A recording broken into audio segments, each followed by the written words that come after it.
there's things you can't appreciate unless you are able to be tempered and tested and fucked up and whatever it might be. And whether it's now you're wrestling with certain areas of regret in life, but there's another side. There's always the contrast to the enlightenment of working through something that's difficult. And I don't know if it's more about age. I'm 52. I think you're in the same wheelhouse 50. Yeah. So I've been thinking a lot differently the last, maybe it's partly pandemic, but it's also like I think it's like 45-ish on. I started to think a little differently about the world, but I'm just wondering how you reflect the last, whatever, 5-6 years where you're like, there's certain things I appreciate more, but it took a lot of pain to get there. Yes. Thank you. I mean, thanks for joining the podcast, Glenn. My kids grew, and started going away to college. So there's just the grief of that period of your life ending and wondering what your purpose is, right? And for me particularly, as my kids needed my attention less, I have a fairly regimented life when I'm on tour, right? You got to, especially solo tour. You wake up, you work out, you drive, you get into the venue, you eat, you play, you sign things, you talk, you settle out the show, you go to get as much sleep as you can, and then you do it again. And it's just like everything is about actionable, immediate tasks.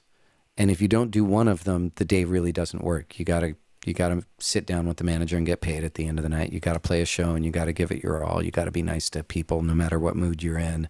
You got to eat. You got to stay healthy. You got to get from one place to another.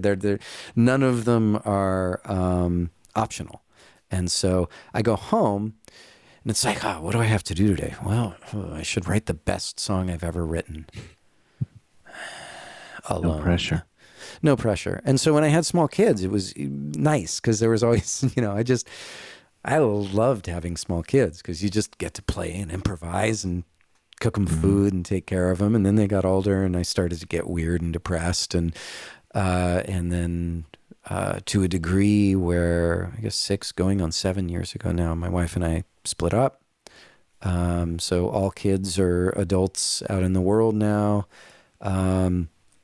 And I had a lot of inquiry to do after losing my marriage. I took it really for granted that I would be married for life. And so, and I found actually that grief literature served me far better than divorce literature did. I ended up reading more like Stephen Jenkinson or, what's his name? Or Pema Chodron, who's a Buddhist teacher who talks a lot about loss and kind of uncomfortable places. Martine Prechtel, who has a book called The Smell of Rain on Dust, which is all about grief. And poetry came to me. It was, Mary Oliver all of a sudden got really important to me, and David White. And so...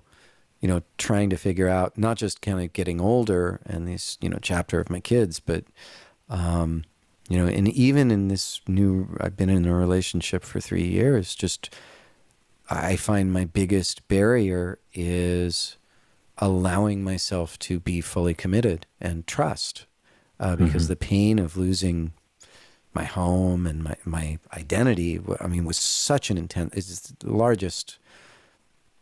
Anyone who has been through a divorce, and we did it without undue, emotional violence or cruelty to each other, but it's still, I've never understood, like my friends who got divorced and then got married a year or two later. I'm like, how do you, not right. How do you trust the person, but how do you trust that, like, I'm still reeling from the agony of that loss. And here I am with this incredibly wonderful, kind, loving, honest, good woman. I couldn't ask for better.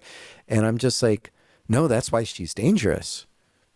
From the second I kissed her, I'm like, oh my God, this isn't going to be dating. This is the real deal. And this could ruin me.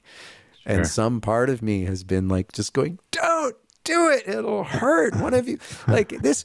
That's the funny thing. The first thought I had was this could last 20 years or more. Get out now because it'll end in tears.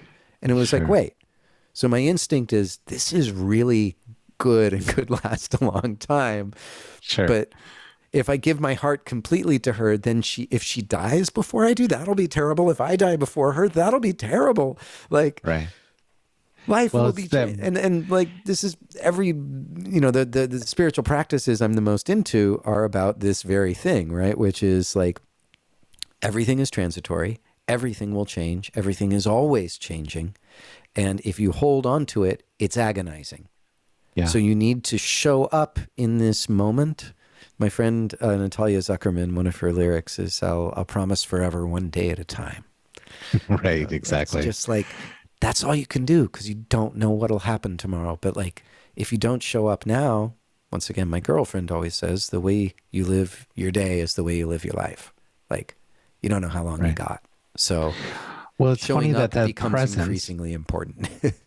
Well, you're talking about just the absolute panic and fear of vulnerability to be that it keeps you from actively keeps you from being present, to enjoy right now. Like, all we have right now is this Zoom call. It's like there's things happening upstairs. There's things outside of my consciousness that I can't comprehend. I have friends. It always blows me away. I have friends in Madrid right now, turning in for the night, and they are experiencing their whole other lives. But all we can focus on, like your girlfriend says, is you live your day as your life.